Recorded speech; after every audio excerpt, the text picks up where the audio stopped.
If you ask anyone to tell you the first country that comes to mind when they say or hear the word football, they will most likely say Brazil. And even if you say the word soccer, they probably won't say the United States of America. They're also going to say Brazil. Brazilians are the soul of this game, the creators of Joga Bonito. Football is the most popular sport in the world, and Brazil played a tremendous role in making that happen. So of course, the country that develops the most entertaining and technical players in the history of the game must have incredible coaches. Right? Wrong. Brazilian coaches mostly suck ass, and it's been like that for quite some time. For that reason, many of you have been asking me to make a video about this topic, and that's what we're going to be doing here today.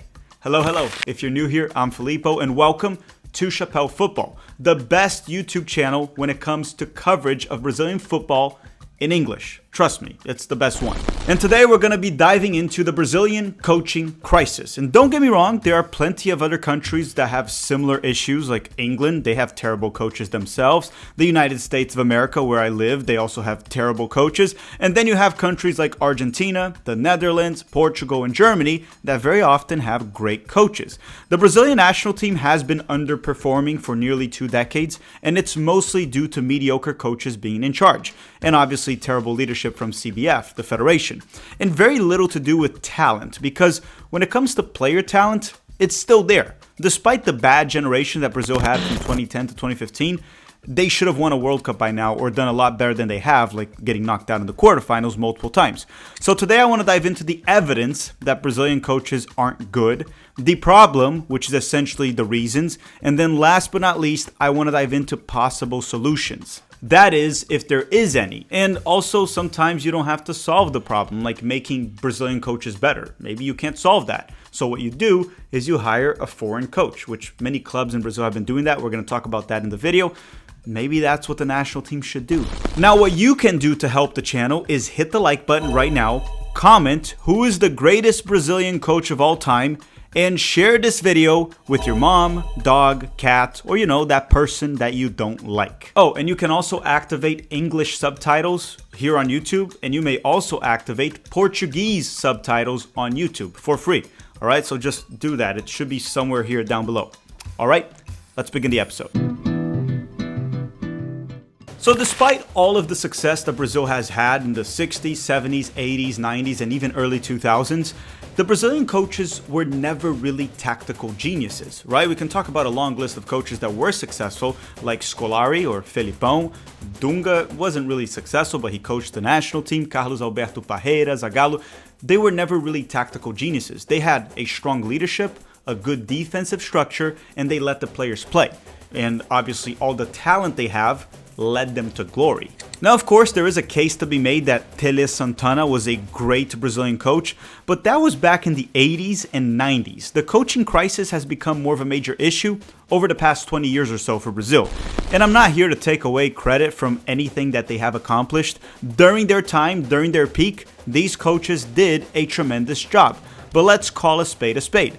These days, you can't really get away with lack of tactics. The game has evolved, but most Brazilian coaches have not. The problem was always there, but it became more evident over the past 2 decades. It is blatant with the national team, but it's not due to lack of talent. We saw an extremely talented 2006 Brazil national team be completely mismanaged by an outdated Carlos Alberto Parreira, the same coach that won them the 1994 World Cup, and also in 2006 they had the legendary Zagallo as his assistant, and that team that was stacked flopped. They had Ronaldinho, Ronaldo, Adriano, Kaká, Zé Roberto, Cafu, Roberto Carlos. It was an incredible team and they flopped. They got knocked out in the quarterfinals. We also saw a stubborn Dunga sink Brazil to the ground in 2010.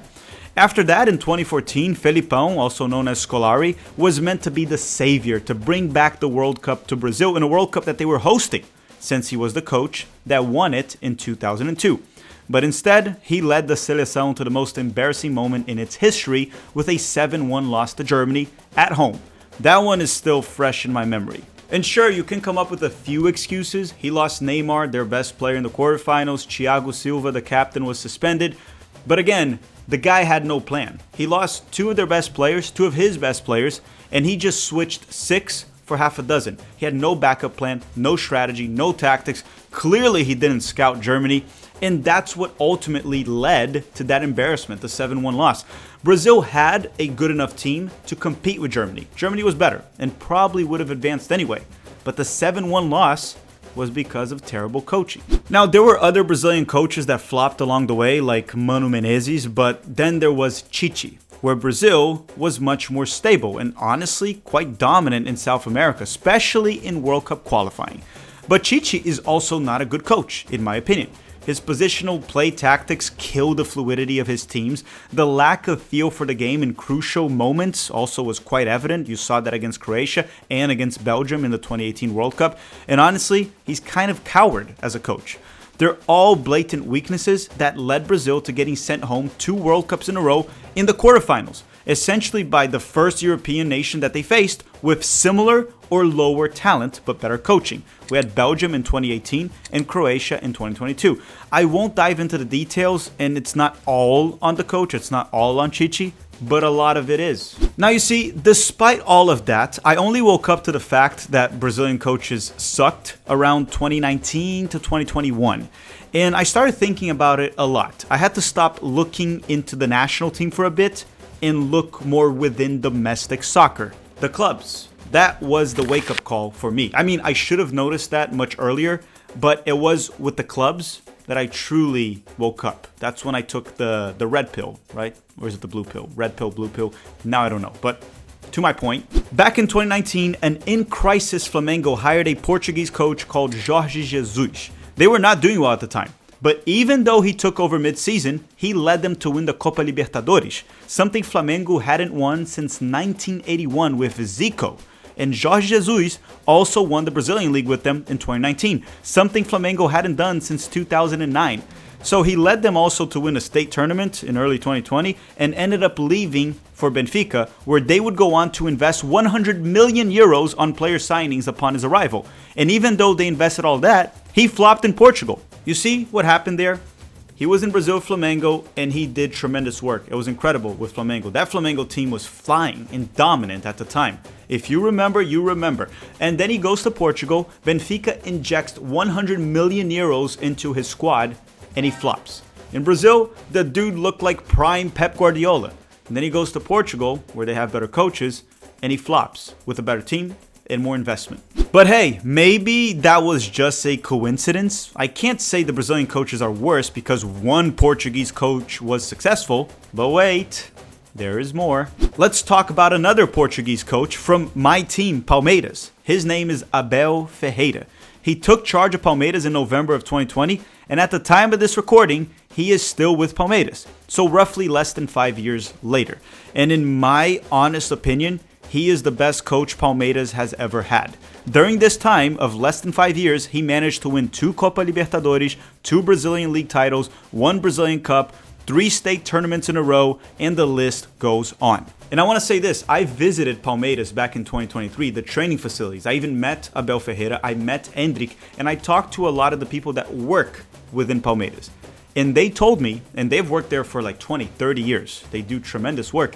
They said that they've never seen such a hard-working coach in Palmeiras like Abel Ferreira. So like him or hate him, in my opinion, he's the most professional and the best coach Palmeiras has ever had in my lifetime.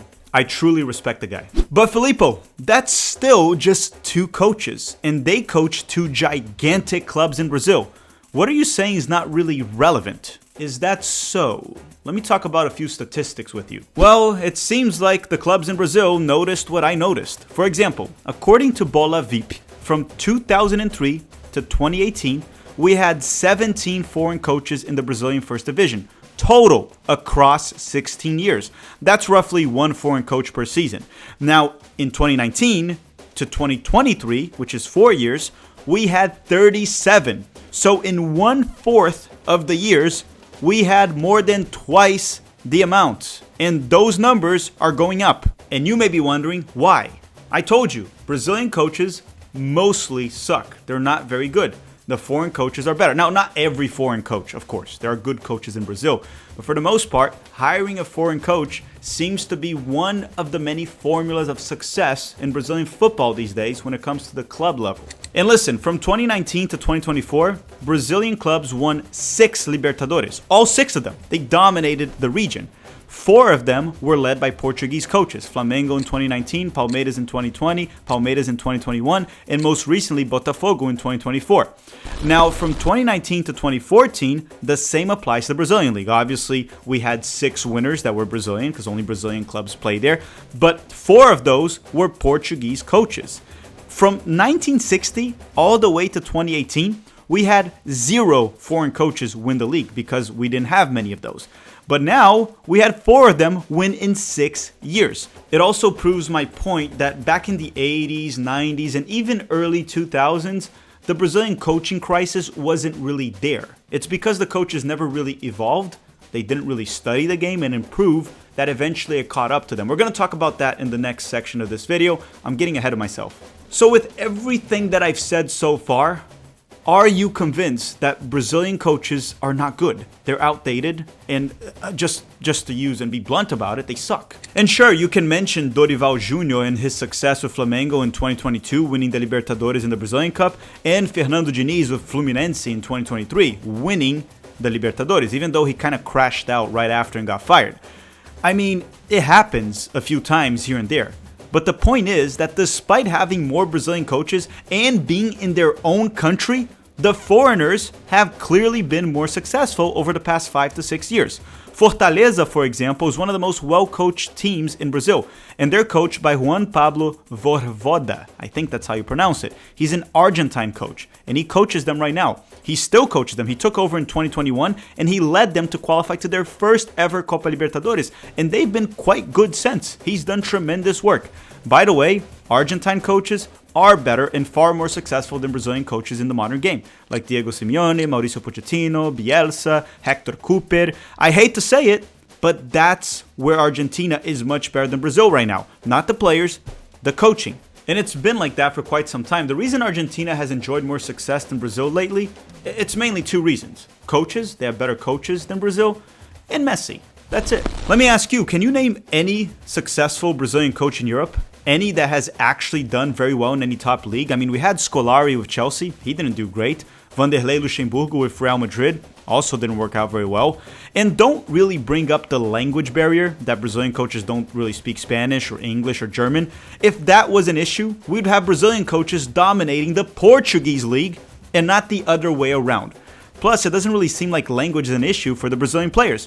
Why would it be an excuse for the coaches? Use a freaking translator. Learn a new language, for crying out loud. Okay, so now let's go through the problems. We've determined that Brazilian coaches are not very good, but let's go through the problem or the reasons why Brazilian coaches are so bad these days. And if you made it this far in the video, don't forget to drop a like. It helps us a lot. And a random comment in the comment section down below to give us that YouTube algorithm boost. Or just comment who's the worst Brazilian coach of all time and tell me why it's Ramon. Yeah, he's pretty bad. You guys should probably know him.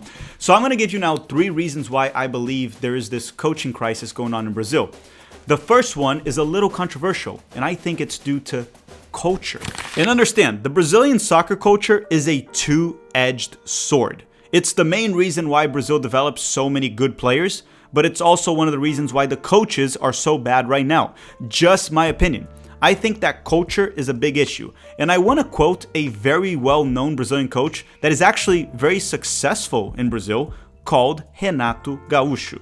And a few years ago, this is what he said. Those who need to learn, study. They go to Europe. Those who don't need to, go to the beach. I say this because many criticize me. They said I am a coach that was playing foot volleyball at the beach. And I ask you, what now? Football is like riding a bike. Those who know, know.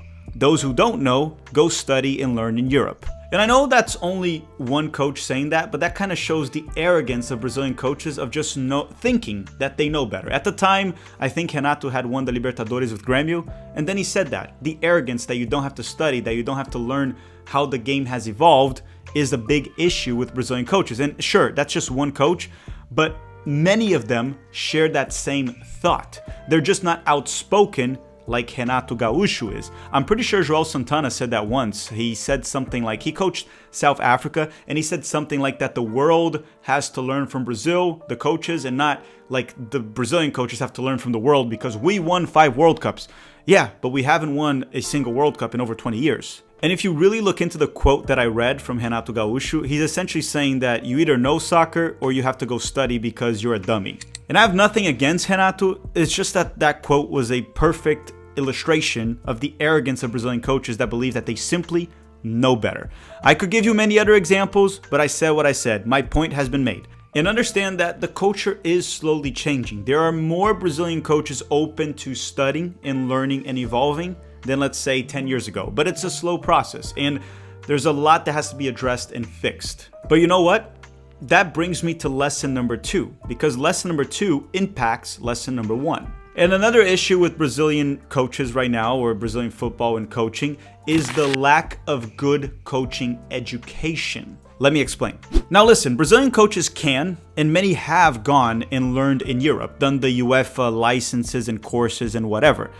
I don't think that helps that much. One, it's no guarantee that you're going to become a good coach just because you got a UEFA license. That doesn't mean jack crap. Not everything in Europe is better. And 2, Brazil needs its own high-quality coaching courses that resembles the style of play of the Brazilian player and their culture. Sure, CBF has courses, but let's be real. Does it look like they're working? Brazil is like losing its identity. That can come from the courses. It has to be well implemented. Because essentially that will go to the coaches that develop the players and develop the teams and a style of play, and that can go to the clubs and to the national team. But let's be real. Is that happening? Is CBF actually doing that? One thing is to say you're doing it. Are they actually doing it? No, of course not. Yes, and let's not be arrogant. Studying the game, evolving is important. Learning from Europeans and other countries is crucial. But so is sticking to the essence of Brazilian football, the players. Look, what I'm saying is easier said than done, but CBF has a buttload of money. Hire smart people. Brazil has plenty of those. Build a proper curriculum. Enforce that pro coaches need it. Make it accessible and affordable to most. There's a lot of smart people in Brazil, way smarter than me, way smarter than maybe you watching this. There's a lot of smart people in Brazil. Sit down, hire the best, and build it. You can build a curriculum to change Brazilian football over the long run. But understand that lesson number 1, or not lesson, reason number 1 and reason number 2 are irrelevant if issue number 3 is not addressed. Issue number 3 is to stop recycling these old dinosaur, outdated coaches. These garbage old coaches that don't want to learn, are arrogant, and keep getting jobs in the first division of Brazil. Give more opportunity to new coaches with new ideas that are willing to work, study the game, adapt, evolve. But it's not just about giving them more opportunities. You got to give them a shot. Because in Brazil, there's one major issue. Coaches have like 2, 3, 4 bad games and they're gone. They're fired. You can't just fire them. You have to give them time. Give opportunities to new coaches and give them time to work. Sure, there will be some that'll flop. Bad coaches are bad coaches. But then you're able to renovate, get new coaches, and get it to work. Like, for example, Flamengo right now, they gave a shot to Felipe Luis, and he's been incredible. He's done tremendous work with them. Is he a great coach over the long run? I don't know, but so far with Flamengo, Felipe Luis has shown to be a great coach. Give more opportunity to new coaches and give them time to work. Don't fire them after 5 games. For example, Dorival Jr., the current national team coach, he's had over 20 years of his career as a coach, and he averages more than 1 club per season, which is complete nonsense. And there are many other examples of that, like Scolari. I can talk about even Chichi. Chichi's another good example. He averages close to 1 different club per season with his 20-year-plus career. That has to change. Nothing of what I said prior matters if we keep using the same old school washed up coaches and their students. And listen, I want to play the devil's advocate here and defend Brazilian coaches for a second. One, there have been many foreign coaches in Brazil that have flopped, that have done terrible work. So bringing a foreign coach to Brazil doesn't guarantee success. Some of them are worse than the Brazilian coaches that are there. And 2, foreign coaches, they get a longer leash than Brazilian coaches. What do I mean by that? So the lack of patience of Brazilian coaches is crazy. Like I said, they'll lose 4 or 5 games in a row and they'll get fired. There are clubs that go through 3 or 4 different Brazilian coaches in a season. It's crazy. But with foreign coaches, the upper management, the board of directors, whatever, they are far more patient. So sometimes the foreign coach starts off poorly, but they give them more time. So that is one thing that has to change. Give chances to new Brazilian coaches, but also give them the same leash and I guess life or lives, whatever you want to call it, to the Brazilian coach, the new Brazilian coach. Just an observation, and I think that kind of made sense, I hope. Okay, so what's the solution? Over the short run, it's pretty simple. Brazil has to hire a foreign coach, whether it is a Portuguese coach, Carlo Ancelotti, it doesn't matter. That's the only solution for the short run. Over the long run, to develop much better Brazilian coaches and have better Brazilian options, there's a few things that can be done. Obviously, it's easier said than done, but it can be done. And I kind of mentioned them throughout the video. I'm just going to quickly recap it, and then we'll wrap things up. So one thing I mentioned, improve the coaching education, but don't lose the essence of Brazilian football. Give opportunities to young coaches with new ideas that are willing to learn and improve. You gotta give them opportunities to move up the ranks and coach in the first division. But then when you do so, you gotta give these coaches time. Be patient. Let them implement their philosophy, their tactics, their system. Another thing is to change the culture among the Brazilian coaches, which I think it's slowly happening with the foreign coaches arriving and taking over Brazil, but it has to change. The arrogance has to go away. We have to stop thinking we simply know better and that talent will just continue to bail out Brazil. Now listen, do I think things will change? Will CBF do what has to be done, the clubs? I hate to be pessimistic, but Brazil has kind of let me down way too many times as a country for me to believe that there'll be any change. I don't think things will improve. What's going to happen is Brazil has so many talented players that eventually, because the World Cup is a short tournament and anything can happen, Brazil will end up winning a World Cup. Whether it is 2026, 2030, 2034, they'll win it. And then all of a sudden, they're going to say, see, Brazilian coaches are great. We can win with them. We know better. And then they'll just suck for a little bit. But that's usually what happens with Brazil. A very talented generation comes by, bails out the coach, they win a World Cup, and everything seems like it's sunshine and rainbows. So do I think there will be actual change? No. Will Brazil eventually win a World Cup? Probably. Now I want to thank you all very much for watching. Let me know in the comment section down below. Do you agree with me? Do you disagree with me? Did I miss something? Just let me know your thoughts. Thank you very much for watching. Subscribe before you go and drop a like. All right? Have a great day.